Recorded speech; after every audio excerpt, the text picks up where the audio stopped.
حضرت عمر بن خطاب رضی اللہ تعالیٰ عنہ فرماتے ہیں کہ قال رسول اللہ صلی اللہ علیہ وسلم، پیارے نبی صلی اللہ علیہ وسلم نے فرمایا، من توضأ فاحسن الوضوء، کہ جس نے وضو کیا، فاحسن الوضوء، اور وضو بھی کیسا؟ اچھا وضو،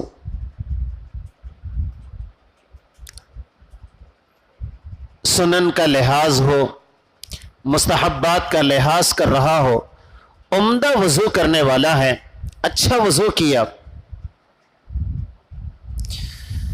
ثم قال، جب وضو سے فارغ ہو گیا تو اس بندے نے کہا، اشہد ان لا الہ الا اللہ وحدہ لا شریک لہ واشہد ان محمدا عبدہ ورسولہ اللہم اجعلنی من التوابین وجعلنی من المتطہرین۔ دوسری احادیث میں اشہد ان لا الہ الا اللہ واشہد ان محمدا عبدہ ورسولہ، کچھ الفاظ کی کمی کے ساتھ۔ بہرکیف حضرت عمر رضی اللہ تعالیٰ عنہ نے فرمایا، پیارے نبی صلی اللہ علیہ وسلم فرماتے ہیں، جس نے وضو کیا، فاحسن الوضو، اچھا وضو کیا، اور وضو کے ختم پر دعا پڑھی، اشہد ان لا الہ الا اللہ وحدہ لا شریک لہ واشہد ان محمدا عبدہ ورسولہ اللہم اجعلنی من التوابین وجعلنی من المتطہرین۔ کیا مطلب ہے؟ گویا بندہ یہ بتانا چاہتا ہے، اللہ سے یہ کہنا چاہتا ہے، اے پیارے اللہ، میرے بس میں جو تھا وہ میں نے کر دیا۔ اعضاء کا دھونا، جسم کے مختصر اعضاء کا دھونا، یہ میرے بس میں تھا، میں نے جسم کی پاکی اختیار کر لی۔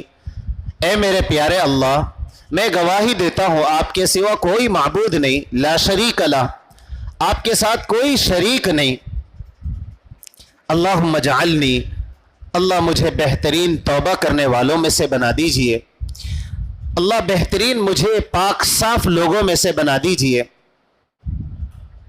کہ اللہ کے نبی صلی اللہ علیہ وسلم نے فرمایا، فتحت لہ ثمانیۃ ابواب الجنہ، کہ اس بندے کے لیے جنت کے 8 دروازے کھول دیے جاتے ہیں، یدخل من ایہا شاء۔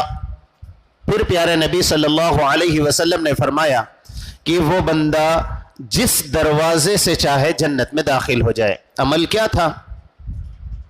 وضو کرنا تھا۔ ہم بھی وضو کرتے ہیں 5 وقت میں۔